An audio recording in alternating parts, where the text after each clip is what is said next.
Nadie olvida en la ciudad de Santa Fe el domingo 8 de enero de 1995. Esa tarde, la ciudad quedó en absoluto silencio por la muerte trágica de Carlos Monzón, uno de los últimos ídolos deportivos de la vecina provincia. Monzón falleció en un accidente automovilístico cerca de las 18 en una recta de la ruta provincial santafesina número 1, en el paraje Los Cerrillos. El Renault 19 que conducía Monzón volcó cuando el ex campeón mundial perdió el control luego de haber mordido la banquina. Monzón venía sin cinturón de seguridad, salió despedido y falleció de modo instantáneo al desnucarse con el golpe. El ex campeón estaba cumpliendo una condena a 11 años en la cárcel de Las Flores por el crimen de su mujer Alicia Muñiz en 1989 y tenía permiso para una vez por mes salir hasta San Javier a ver a su familia.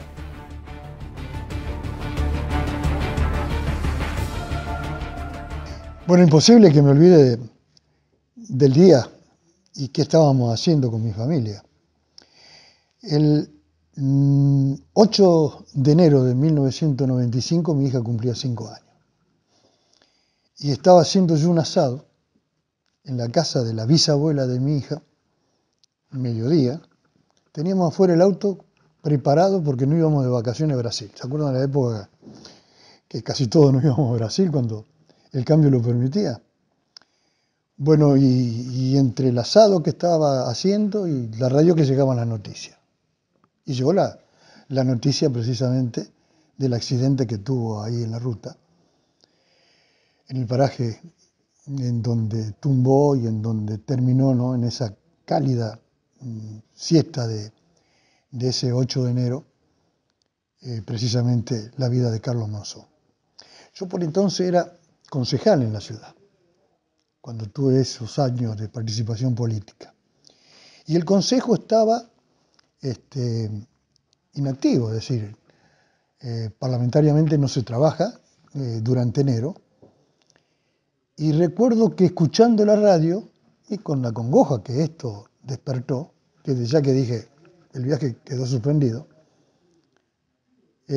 fui y me hice abrir el consejo por un portero que había, entré a mi despacho del consejo a redactar lo que sugirió José Suliman, que era el presidente del Consejo Mundial de Monzón, que había que hacer con el monumento que proponía para Monzón.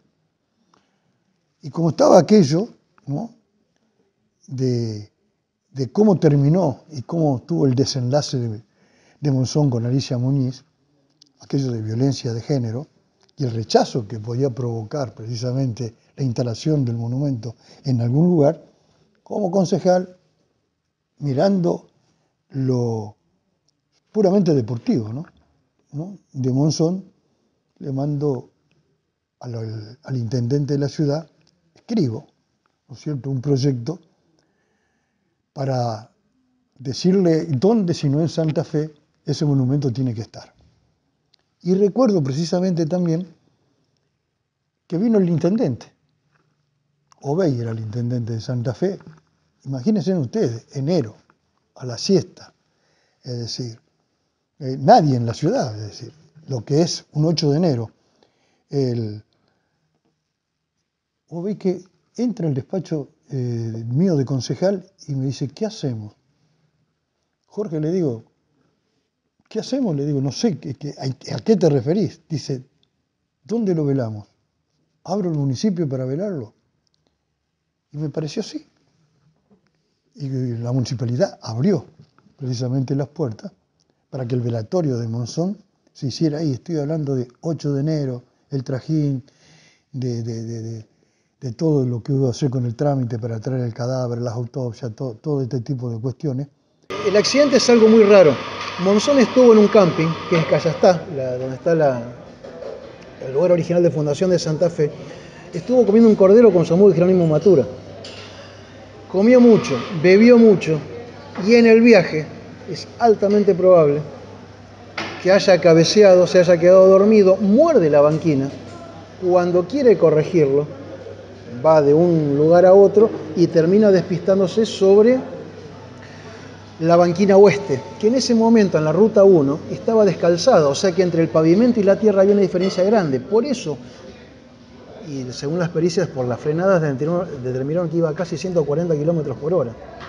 Por eso, con el brusco volantazo, empieza a tumbar, se calcula que dio 7 tumbos. Monzón no llevaba cinturón de seguridad, su cuerpo es despedido, igual que el de Motura. Monzón murió prácticamente en el acto, y los primeros que llegaron a los poquitos minutos del accidente lo encontraron agonizando a Jerónimo Motura, que era su amigo. Todo indica que Monzón se durmió manejando, cabeció, cuando quiso corregir el auto no lo pudo sacar, tumbó y se mató. Eso fue lo que pasó. Después de la conmoción, el cuerpo de Monzón y el de Motura es llevado hacia el SAMCO de Santa Rosa de Calchines.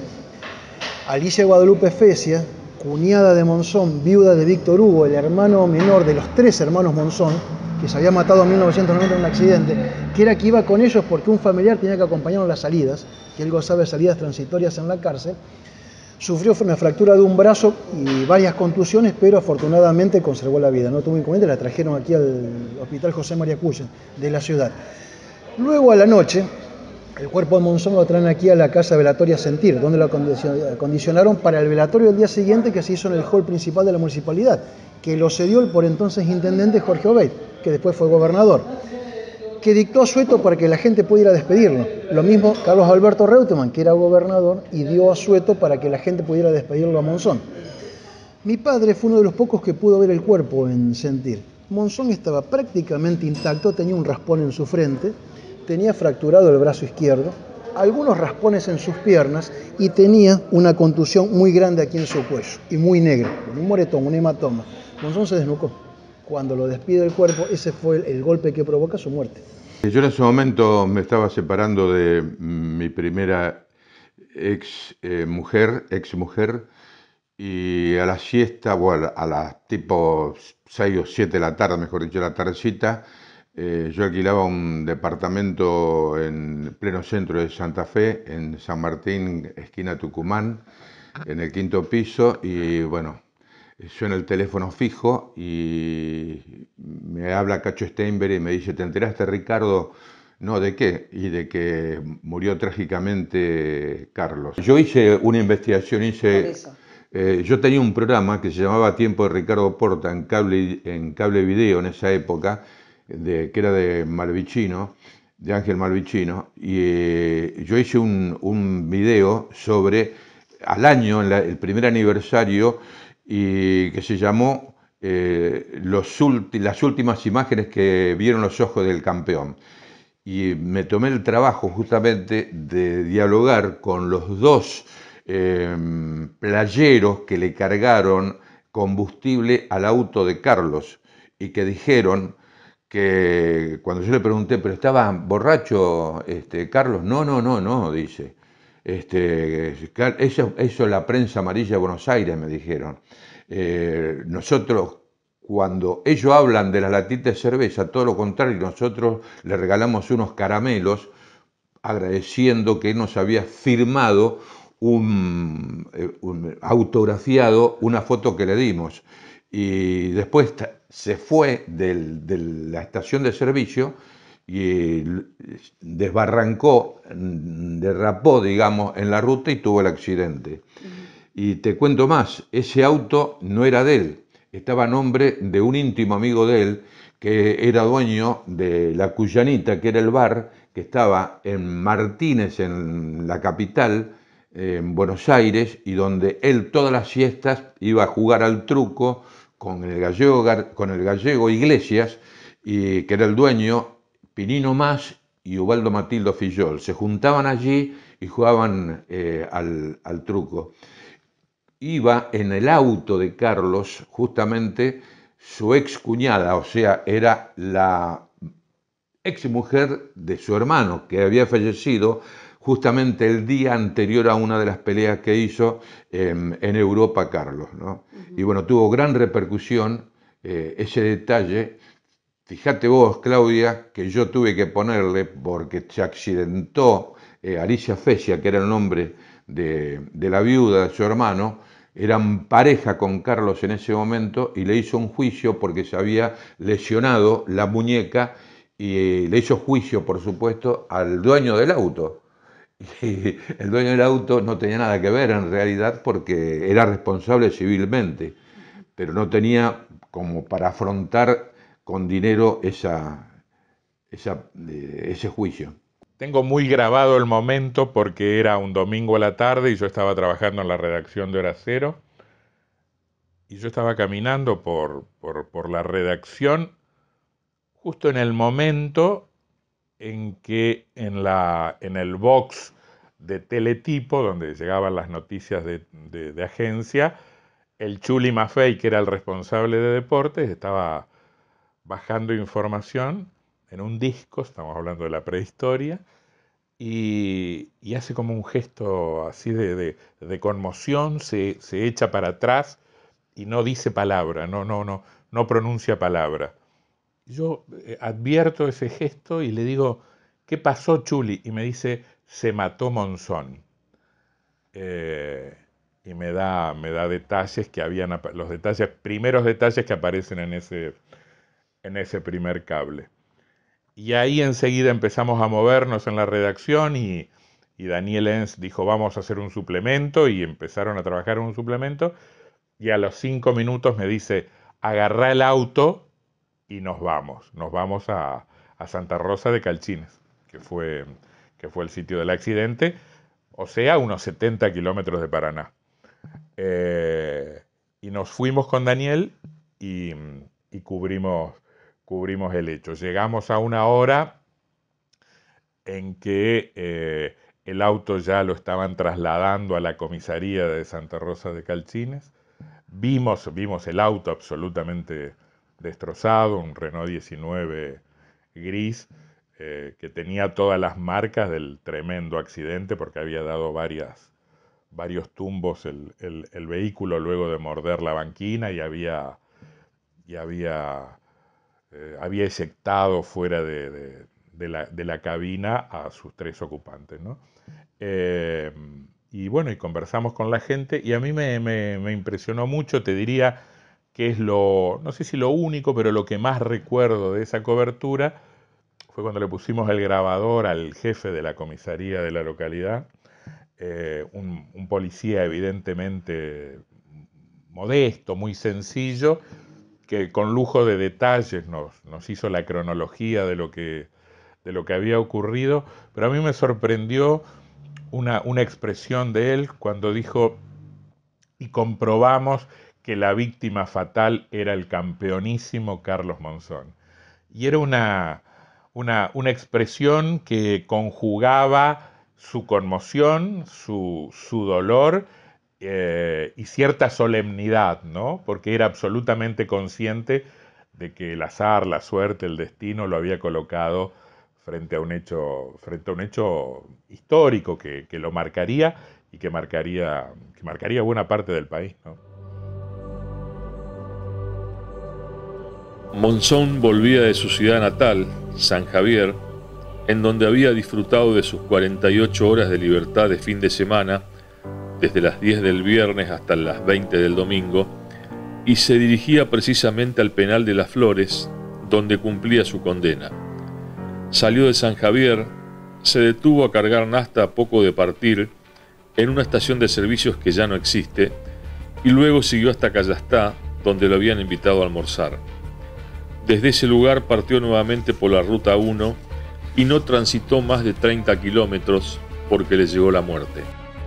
Fue cuando se distrajo con la radio del auto para sintonizar un partido de fútbol, agachó la cabeza y mordió la banquina a más de 100 kilómetros por hora. En febrero de ese año, 1995, se iban a cumplir las 3/4 partes de la pena, lo que significaba su inminente libertad condicional. Monzón era acompañado por 2 personas cercanas, Domingo Motura, que también falleció como consecuencia del accidente, y una mujer, Alicia Guadalupe Fecia, de 35 años, que era su cuñada y tuvo que ser internada en el Hospital José María Cullen de Santa Fe, con numerosos cortes y politraumatismo. Monzón fue encontrado por Abelardo Zarati, un productor agropecuario del paraje Los Cerrillos. Zarati halló al Renault 19 volcado sobre una zanja con los 3 cuerpos a unos 50 metros del automóvil y fue quien trasladó a la mujer que viajaba en el auto hacia un centro asistencial. El cadáver estuvo depositado hasta las 22:25 del domingo en la morgue del Hospital Rural número 10 de Santa Rosa de Calchines. Allí fue reconocido por su hijo Abel. El accidente tiene una versión oficial, digamos, que él manejaba, el otro fallecido en ese siniestro que era Domingo Motura, iba atrás, y al lado de Carlos iba su cuñada, viuda de un hermano de Carlos, de Víctor Hugo, Alicia Fecia. Hay una versión que da cuenta de que, bueno, querían cambiar de radio, pero, a ver, a mí me toca investigar la posibilidad de que no haya sido accidente. A raíz de el año pasado publico un libro en el cual cumplo la función de narrador de las memorias de la mujer que acompañó, incluso sentimentalmente, a Carlos en gran parte de los 2 años que él estuvo acá en Las Flores. Ella ya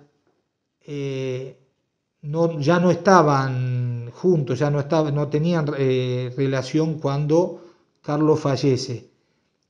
A ella primero le avisan que Carlos se había matado en un accidente, pero después, a los pocos días, un llamado anónimo, o a través de un llamado anónimo, le dicen que, palabras más, palabras menos, que lo de Carlos no había sido accidente, que investigue. Y tenemos, digamos, abierta esa perspectiva, pero esa, digamos, es ajena a todas las versiones que tienen que ver con el accidente. Que a ver si Carlos manejaba alcoholizado, que lo niegan, la única protagonista que quedó viva lo niega a rajatabla. Nosotros con esta persona a la cual yo escribí sus memorias, hicimos, es más, ella le hizo una entrevista, se acercó y habló con Ricardo Límido, que fue el oficial de policía que hizo las primeras actuaciones en el lugar de los hechos, y ante la pregunta puntual, Límido le aclaró que él no sintió olor a alcohol en el cuerpo de Carlos Monzón, al margen de las otras versiones que existen. Por radio me enteré, era creo que un domingo a la tardecita, y me enteré, yo estaba en Pinamar, enero, y me enteré cuando, un día después volví a Santa Fe, y me entero por radio, a través de Radio Rivadavia, que conecta, y el que da el informe es mi primo, una cosa muy, muy casual, y cuenta, digamos, lo del siniestro vial. Sí, fue muy, muy impactante, me acuerdo que quedamos muy impactados. Yo estaba con Gustavo Borsato, otro periodista deportivo. Me acuerdo que quedamos muy impresionados, y al otro día nos volvimos a Santa Fe. ¿Qué es lo que sucede frente a la muerte, y a la muerte inesperada y conmocionante de los ídolos populares? El velatorio de Monzón y su funeral es de los más grandes de la historia nacional, equiparables a los míticos que ya conocemos de Eva Perón o de Maradona, en un contexto social y cultural muy diferente. Yo no sé qué hubiese pasado en la consideración de la figura de Monzón en este tiempo donde las reivindicaciones feministas están tan en la superficie y tan extendidas, y cuando la denuncia del patriarcado es tan evidente, frente a un hombre que, por supuesto, sin perder su condición de extraordinario deportista, porque Monzón fue un extraordinario deportista, había cometido un femicidio, ¿no? Y sin embargo, ese hecho que lo había llevado a Monzón a la cárcel, él en ese momento gozaba de una salida de fin de semana, ese hecho que lo había llevado a la cárcel quedó absolutamente relegado a un segundo plano. Muy poca gente o casi nadie dijo: estamos homenajeando o velando a un femicida. Carlos Monzón fue un ícono dentro del boxeo. El 8 de enero de 1995, uno no se puede olvidar, el accidente de tránsito en una de sus salidas transitorias.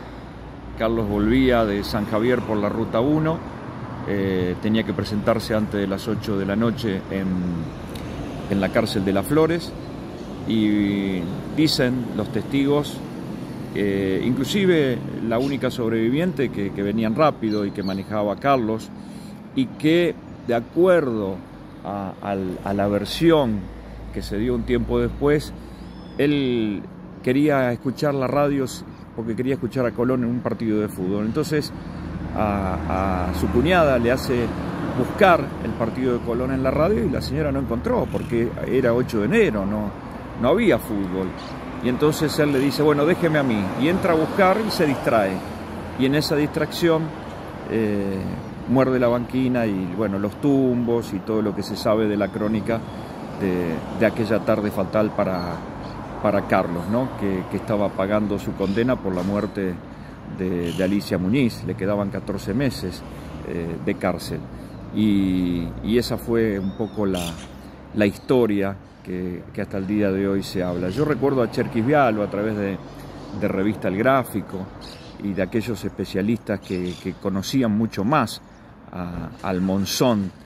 Cherkis Viallo, recuerdo que en Revista El Gráfico dijo: yo conozco a varios Monzones, el pre-pelea, el post-pelea, y también con la fama y sin ella. Cuando estaba ebrio era agresivo, propenso a la pelea, y bueno, terminó como terminó con la muerte de Alicia Muñiz, ¿no? Y por eso la condena. Y después el final, su final en la Ruta 1. El 3 de julio de 1989, la jueza Alicia Ramos Fondeville condenó a Monzón por homicidio simple a 11 años de prisión a partir de febrero de 1988. Estuvo privado de la libertad en las cárceles de Batán, Junín y Las Flores. Fue en el penal santafesino donde Monzón logró que le concedieran un régimen más abierto. Por ello fue que el sindicato de la UPCN, gracias a una gestión de su secretario general Alberto Maguit, Monzón comenzó a enseñarle a boxear a los afiliados interesados. Tal instancia le permitía salir durante el día y regresar a la tardecita a su celda. El permiso también contemplaba tener algún fin de semana para ver y convivir con su familia. Por eso fue que su muerte la encontró de regreso de San Javier, y la capital santafesina se vistió de absoluto luto ese lunes de enero del 95.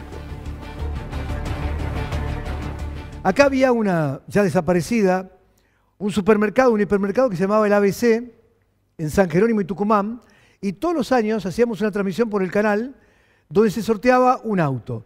Para esa transmisión del 95, que era domingo, 8 de enero, estaba Carlitos Balá, que había filmado una película con Monzón. Amigos para la Aventura. Y como data estaban los Palmeras, íntimos amigos de Carlos Monzón. El hecho ocurrió allá por las 6 de la tarde. La transmisión empezaba a las 20, 20:30, 21, 20:30, 21, y debatimos, ¿qué hacemos?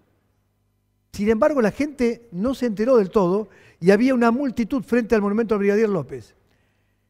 Y te paso a contar lo que fue para mí el hecho más duro de mi carrera periodística, como locutor, como periodista, como conductor. En un momento determinado, cantando Los Palmeras, con Carlitos Balá al lado mío, vienen y me dicen: el auto mortuorio con los restos de Carlos Monzón van a pasar frente al viaducto Oroño, por el viaducto Oroño y se van a detener. Y yo le pregunto a la persona, ¿qué querés que haga? Decir que va a recibir el aplauso de la gente. Pero están los Palmeras cantando. ¿Cómo querés que después siga? Te puedo asegurar, respiré profundo, hasta me acuerdo la canción. Estaban cantando Que quiere la Yola. Los interrumpí, imagínate el momento, y les conté a la gente, señores, señoras, a mi izquierda, porque estábamos mirando al brigadier, allá, el auto que está detenido en este momento tiene los restos mortales de Carlos Monzón. Todavía se me hace, tengo la sensación de que se me cierra el pecho porque el aplauso, los gritos, duraron más de 5 o 6 minutos. A todo esto había que continuar con el show, con los Palmeras. Carlito Balá viene y me abraza, porque él no estaba enterado de la muerte de Monzón. Fue uno de esos momentos donde ahí te marco cuál fue esto que me estabas preguntando, la repercusión social. 5 o 6 minutos de aplausos, de gritos, Carlos, Carlos.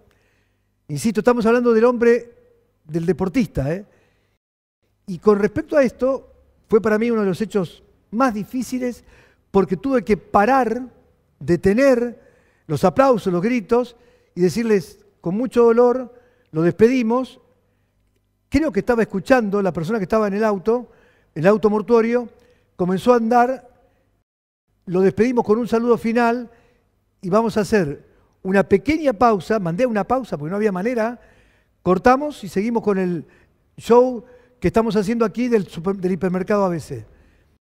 Ahí te da la pauta, te da un sinónimo de lo que ha sido Carlos Monzón.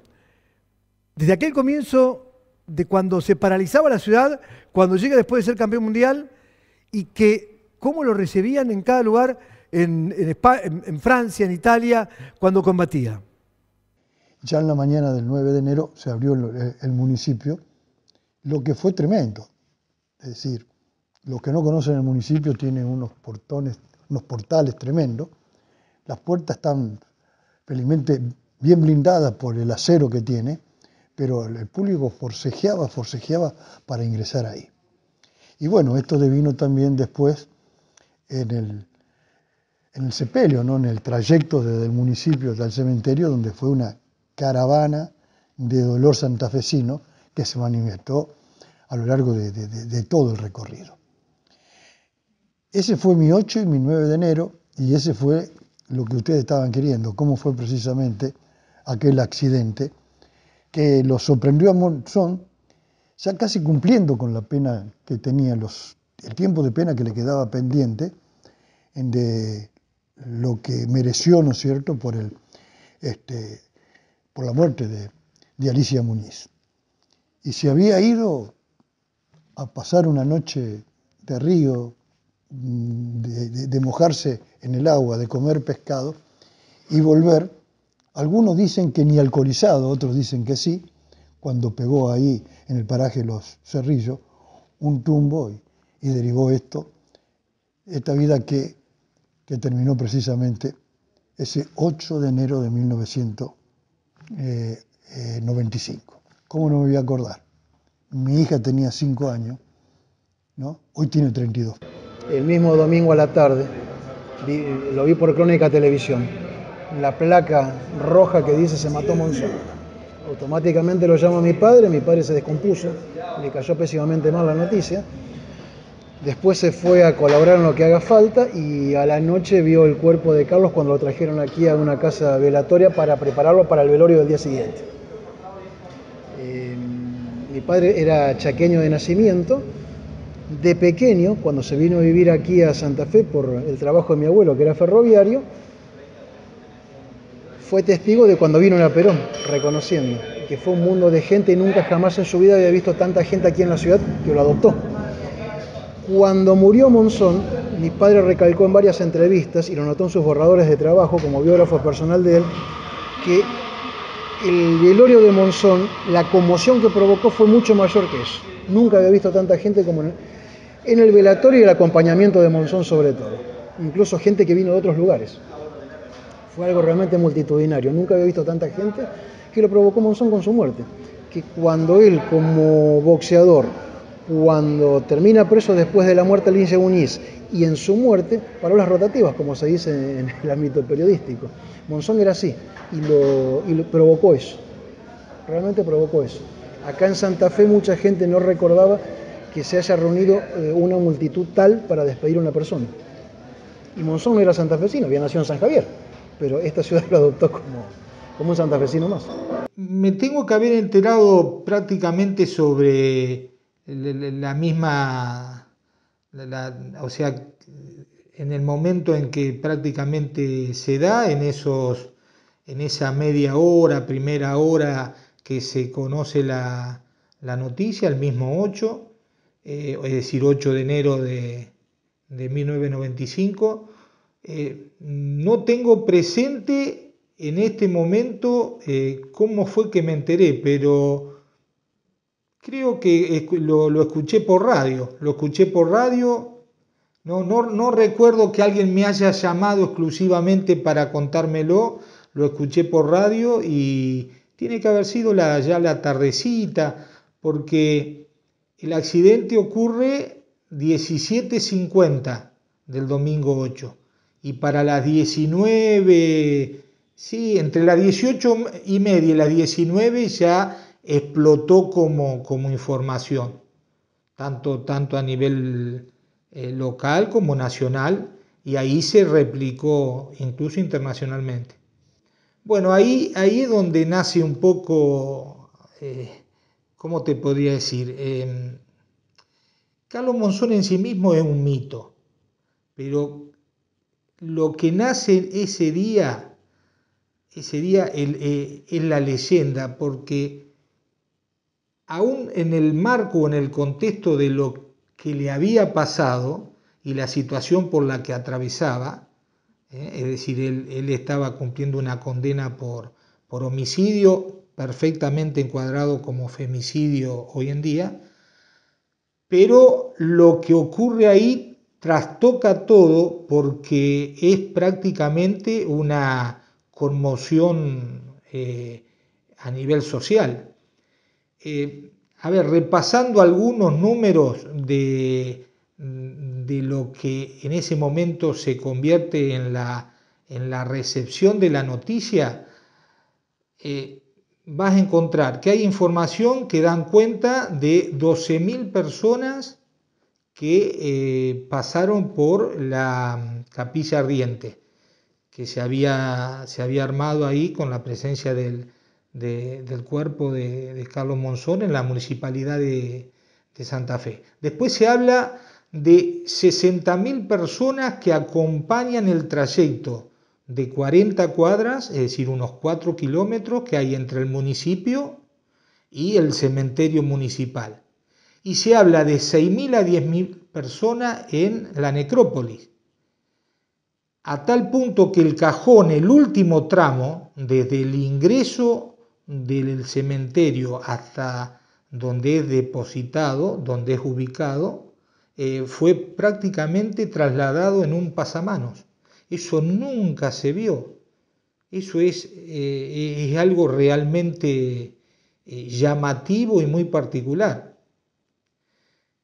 Y lo que tengo para contar, porque esos son números, inclusive acá hay un periodista santafesino que tiene muy, pero muy documentada toda la trayectoria y la vida de Carlos Monzón, que es Julio Manuel Cantero, porque él de alguna forma heredó el trabajo del padre, Julio Juan Cantero, que fue especialista en Carlos Monzón, por así decirlo, biógrafo de Carlos y una persona muy cercana al sanjavierino.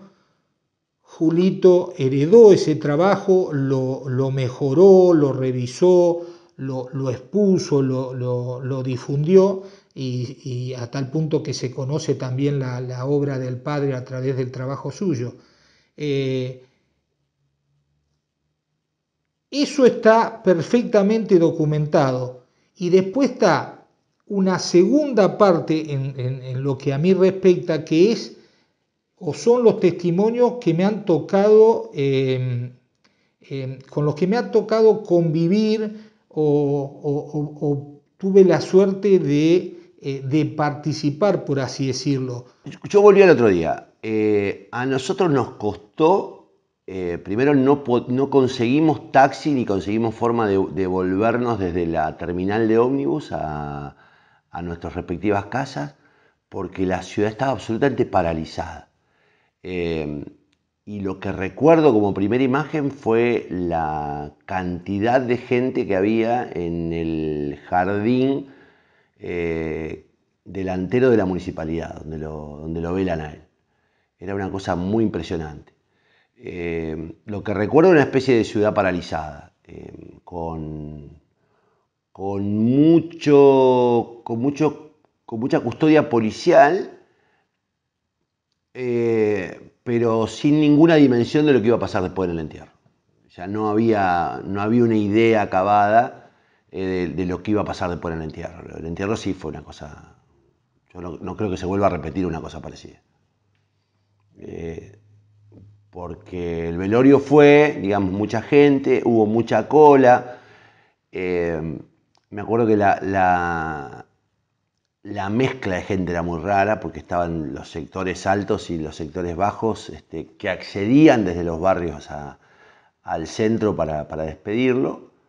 Pero bueno, fue de algún modo la antesala de lo que fue después a la tarde fue, ¿no? El acompañamiento al entierro. Tristeza, mucha tristeza, mucha tristeza. Y tardaron algunas horas los restos de Carlos, pese a que fue a las 6 o 7 de la tarde, que nos enteramos nosotros aquí en Santa Fe. A la noche ya estaba, a medianoche ya estaba, y fue ahí a donde lo fui a ver, en el subsuelo de Sentir, donde fue el velatorio, o mejor dicho, donde llegaron los restos de él, ¿no? El entonces gobernador de Santa Fe, Carlos Alberto Reutemann, gestionó ante el jefe del gobierno local, Jorge Obey, la autorización correspondiente para velar los restos de Carlos Monzón en el Palacio Municipal. Una muchedumbre fue a despedir al ex campeón mundial de boxeo. Se vivieron escenas de hondo contenido emotivo y largas colas para darle el último adiós. Mi padre estuvo en todo momento con la familia y fue uno de los pocos que pudo entrar al sector más reservado a la familia de Monzón, porque no dejaban entrar absolutamente a nadie. Fue multitudinario, el que era presidente por entonces, Carlos Menem, mandó una corona. Llegaron una corona enviada por Nino Benvenuti, a quien Monzón le ganó el título en 1970, que después se convirtieron en muy, muy amigos, ya retirado Nino del boxeo. Fue multitudinario, de todos lados, gente que vino de todo el país. Lo que más le llamó la atención a mi padre fue que esta muerte fue un shock tan grande que vio llorar a gente muy humilde, que a lo mejor venía con lo opuesto, con una remera, un short y un par de ojotas, llorando, y gente de traje llorando. O sea, tanto pobres como ricos lo lloraron a Monzón. Eso es lo que lo caracterizó. Y hay una anécdota que él no se olvida más, que en estos momentos hay dos testigos vivos de eso. Uno es Ricardo Adrián Porta y el otro es mi madre, que vive todavía. Cuando cierran el velorio para el público, aproximadamente 14:30 de ese lunes, para acondicionar el ataúd, para luego llevarlo hacia el cementerio, hubo un chico que burló la seguridad con una camiseta de Colón, quería acercarse al cajón. Obviamente lo detuvieron y no podía pasar. ¿Qué hizo mi padre? Agarró la camiseta de Colón, del cual Monzón era hincha, la dobló muy pequeña y la puso a un costado de la mortaja de Carlos. Hay mucha gente que no sabe que Monzón fue sepultado con la camiseta de Colón cerquita de su pecho y debajo de la mortaja, que se la pidió a este chico que nunca supo quién era. Ahí estaban la primera esposa de Monzón, o sea, Pelusa, estaba mi madre, estaba mi padre y estaba Ricardo Adrián Porta. Esos son los que estuvieron en ese momento. Y después, bueno, obviamente cierran el cajón y lo llevan al cementerio. ¿Qué ocurrió aquel día 8 de enero de 1995. Un detalle, al día siguiente, 9 de enero, se presenta Mario Frendich, el que le había dejado un cartelito: Gallego, falta plata, me llevé 3 millones, el que robó los 3 millones de Banco Nación, que se quiso presentar en ese momento, por eso lo uno, porque quería aprovechar la repercusión social, como que nadie iba a hablar de él, porque todo el mundo estaba hablando de Carlos Monzón. Bueno, al día siguiente fue un hecho de una trascendencia que todavía no se igualó en Santa Fe. A las 7:30 comenzó la capilla ardiente en la Municipalidad de Santa Fe. Llegaron figuras del espectáculo, del deporte, de Buenos Aires. Estuvieron ahí. Se calcula que aproximadamente pasaron frente al féretro entre 12.000 y 13.000 personas. Estaba todo previsto para las 16:45, se demoró para las 17:30 y tardó 3 horas en llegar para hacer esas 40 cuadras. Desde la municipalidad, vamos a mostrar una foto que te quise colocar, ahí inclusive, si querés la ponchamos directamente, lo llevaban prácticamente en alza, es decir, así recorrió, así salió de la municipalidad y durante 4 o 5 cuadras lo fueron llevando al féretro de esta manera. Reitero, 65.000 personas estuvieron a los costados cuando ya fue llevado por el cortejo fúnebre. Un dato que no es menor, 3 horas tardó en llegar a la municipalidad. 6.000 personas estuvieron adentro. Y te marco algo, de donde ingresás a donde iban a ser dejados los restos, porque él pidió que fueran dejados en tierra y no en un panteón, había apenas 50 metros. Lo confirmé, para hacer esos 50 metros tardaron 45 minutos. 45 minutos desde el ingreso del cementerio municipal hasta ese panteón donde fueron dejados los restos. 6.000 personas estaban en ese espacio. Apretujones, gritos, la gente vivando por Carlos.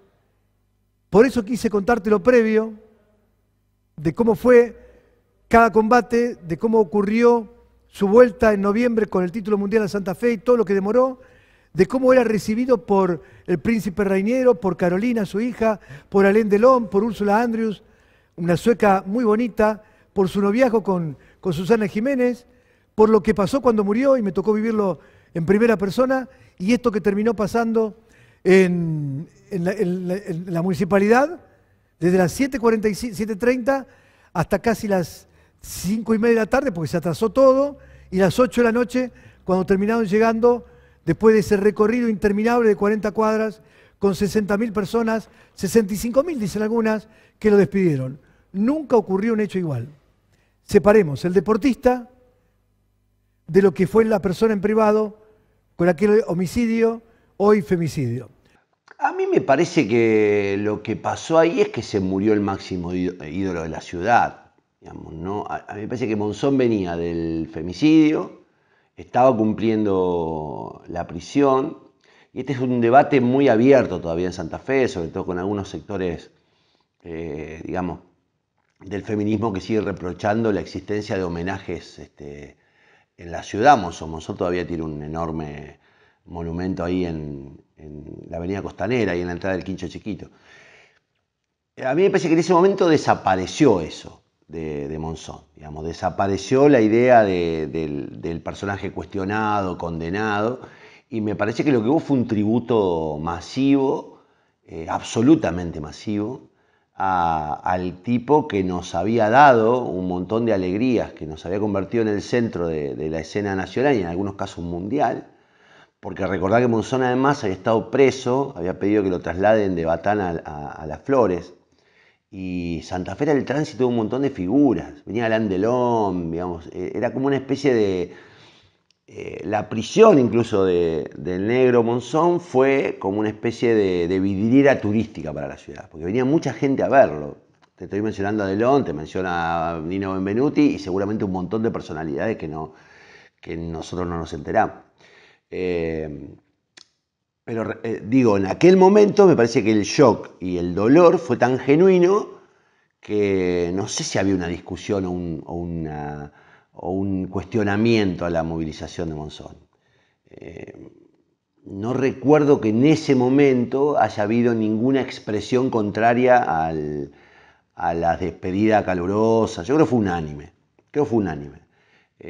Y te repito, yo no volví a ver en Santa Fe una movilización social como la que fue del traslado del féretro desde la municipalidad hasta el cementerio municipal. Yo no recuerdo una cosa así, era un mar de gente. Me acuerdo de López y Planes, yo vivía muy cerca de ahí, me acuerdo de López y Planes, y me acuerdo Avenida Cayetano Rodríguez, que es la que da la curva, absolutamente repleta de gente, pero de lado a lado de las avenidas, ¿no? Estamos hablando de una multitud que yo calculo de haber sido la máxima movilización social de la historia de Santa Fe. No recuerdo una cosa igual. Por lo menos no tengo memoria. No hubo, ni siquiera con los títulos deportivos, por ejemplo, de Colón, se movió la cantidad de gente que movió el entierro de Monzón. Y ahí, bueno, me quedé conmovido. Pero a propósito del impacto social que tuvo, te digo que hubo en Santa Fe 2 manifestaciones jamás igualadas de gente, ¿no? Como el arribo de Carlos Monzón cuando vino el 14 de noviembre, a una semana después de la pelea que había sido el sábado anterior, el 7, llegó a Santa Fe y realmente estuvimos, porque yo iba con el móvil DLT9 en esa época, detrás de la autobomba de bomberos, y todo el pueblo santafesino. Me acuerdo que la peatonal, no era peatonal en ese momento, corría de sur a norte, es decir, a la inversa de hoy. No, hoy también es de sur a norte. Mejor dicho, corría de norte a sur, calle San Martín. Y sin embargo, se trasladó primero hacia la municipalidad, o a la Casa de Gobierno, mejor dicho, después la municipalidad, y posteriormente, recién después de 4 horas, llegó al estadio del Club Atlético Unión, donde lo esperaba otra multitud. La marcha por sus exequias fue impresionante. Nunca se había visto algo parecido en Santa Fe. Más de 60.000 personas siguieron el féretro desde la municipalidad a la necrópolis local, entre llantos, pañuelos agitados al viento, cánticos, ovaciones, banderas, pancartas de sus fieles y apasionados adeptos. En la necrópolis, la muchedumbre entonó las estrofas del himno nacional un total de 15 veces. Demoraron más de 45 minutos para depositar el féretro en el nicho 203 de la sección 87, a escasos 50 metros del ingreso al cementerio. Me parece que solo es comparable con lo que he leído, he visto y me he documentado, fallecimientos de Eva Perón, Juan Domingo Perón, Oscar Natalio Bonavena, que fue multitudinario. Hablan también de las exequias de Gardel. Sí, creo. Pero no, acá en Santa Fe, no, lo que pasó esa vez es inusual, muy llamativo. Y te digo, lo yoqueó a Maximiliano, le causó una impresión muy particular. Es una de las cosas que te cuenta él cuando vos le pedís que te hable del padre, de qué visión tenía del padre.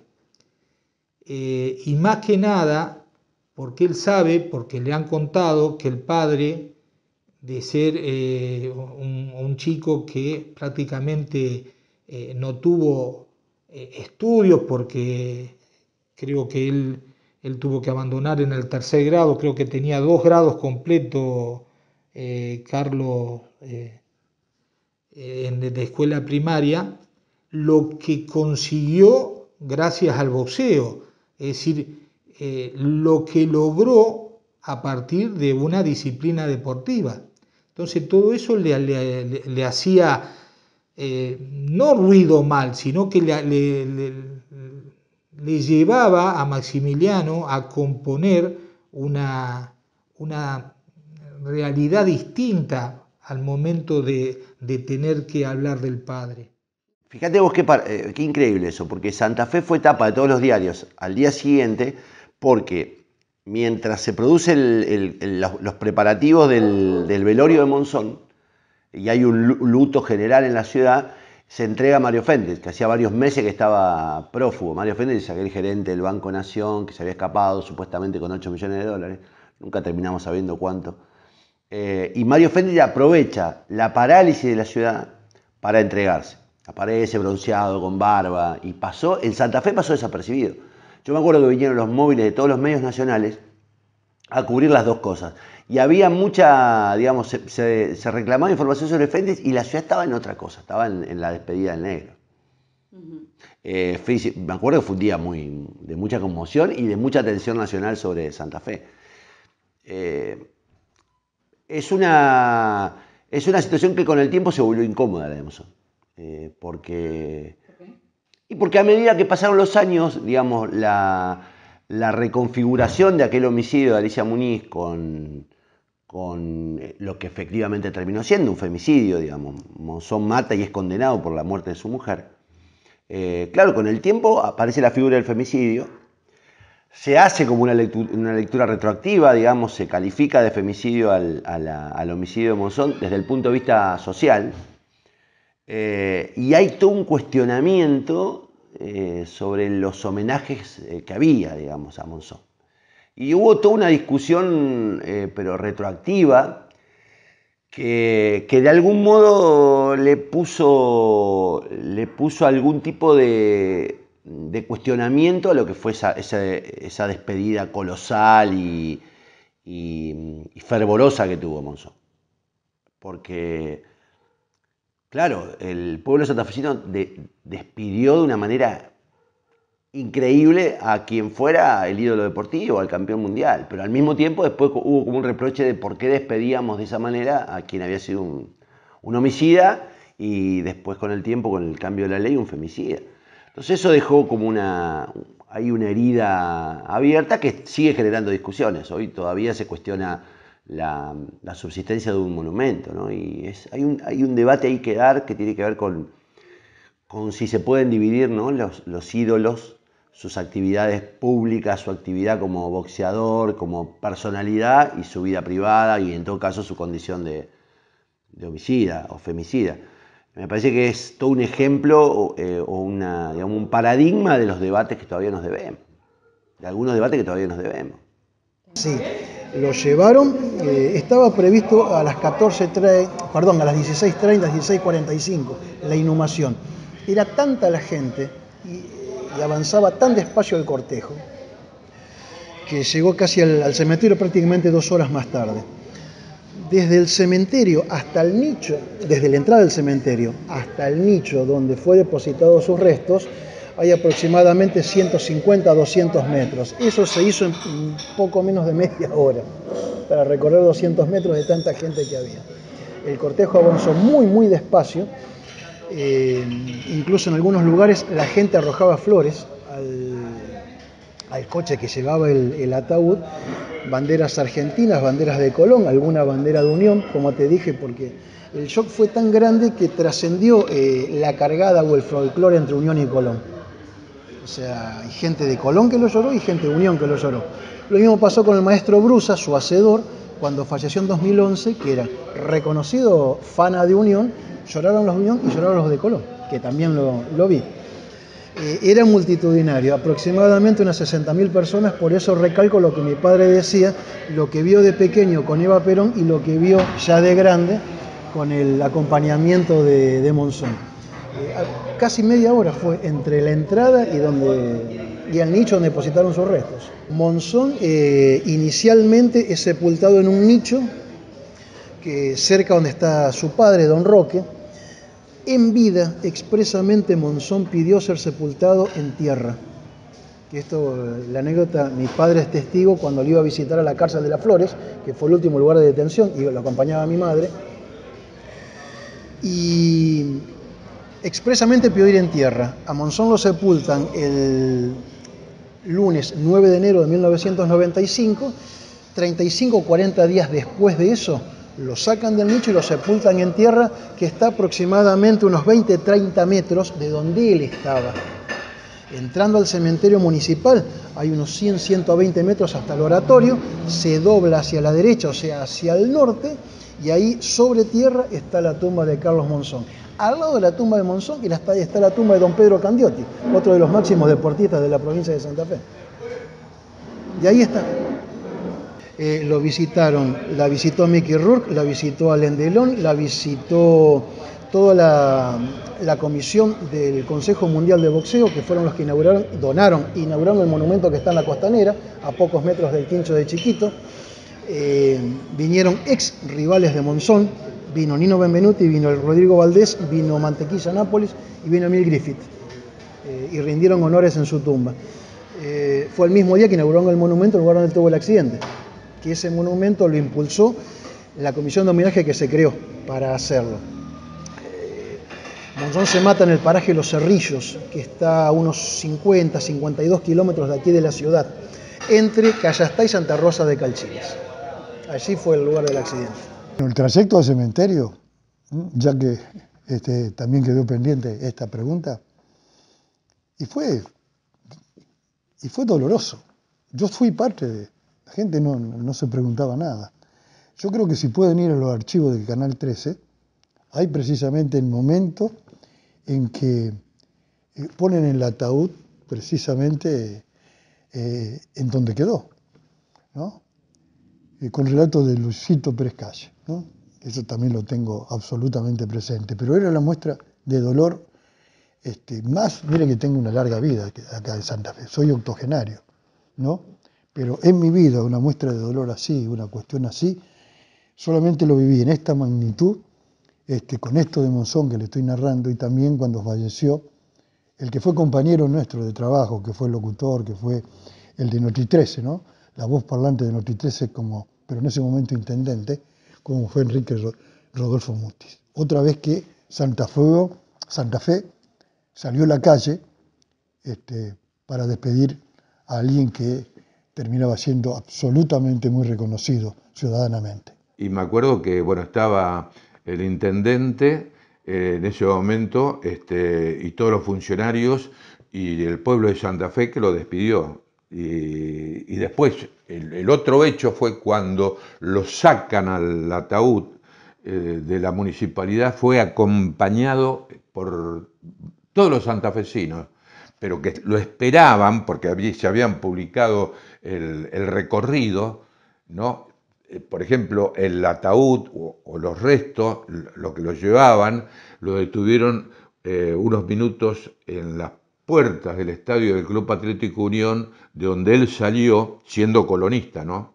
Pero Amílcar Brusa, que fue realmente el único, digamos, manager o director técnico en la historia del boxeo, que desde el amateurismo al profesionalismo lo siguió toda la carrera, bueno, Amílcar Brusa le pidió, cuando va a pelear el 7 de noviembre de 1970 en el Palazzo dello Sport en Roma, yo tuve el privilegio de estar ahí porque fue mi primer viaje a Europa, Claudia, y te digo que, o Claudina, te digo que le hizo utilizar la bata rojiblanca en reconocimiento al Club Unión, que le había dado todas las posibilidades, y con mucho gusto Carlos Monzón la utilizó.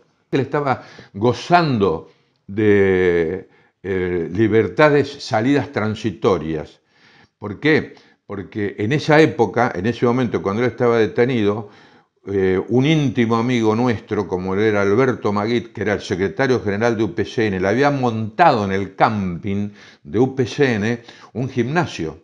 Entonces él, cuando salía, tenía autorización para entrenar en el camping de UPCN a boxeadores, y después tenía que volver a la cárcel, a dormir a la cárcel, y lo encuentra justamente gozando de esa libertad, y él a toda marcha iba en el auto cuando estaba regresando a la cárcel para cumplir con la pena. Que entre paréntesis, nosotros hoy, en 2022, caminamos con violadores juntos en la calle, con asesinos. Sin embargo, él fue uno de los pocos argentinos que cumplió su condena.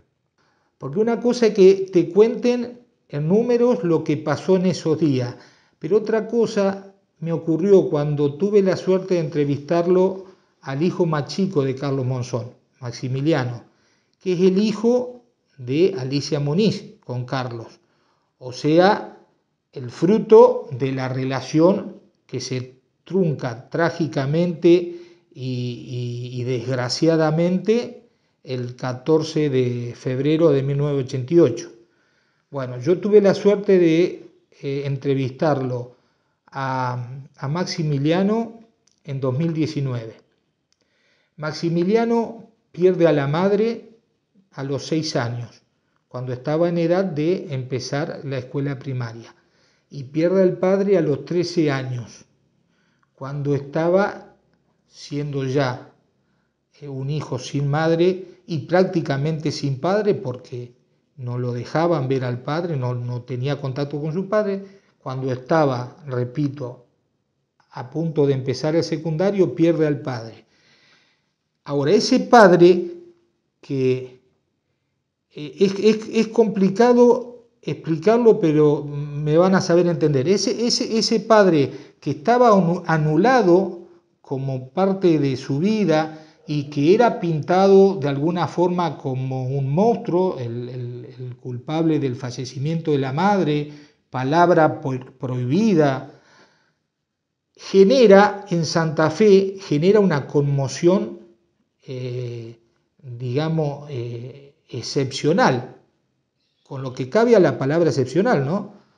Entonces él ve por televisión imágenes que reflejan el cariño de la gente hacia el padre, la forma en que lo despiden, llorando, con flores, con vítores, con el dale campeón, una cosa que él no puede entender ni puede explicársela. Entonces, cuando yo tuve la posibilidad de entrevistarlo, lo primero que me llamó la atención es, muchísimo tiempo después, obviamente, la postura adulta y madura de él ante esa situación.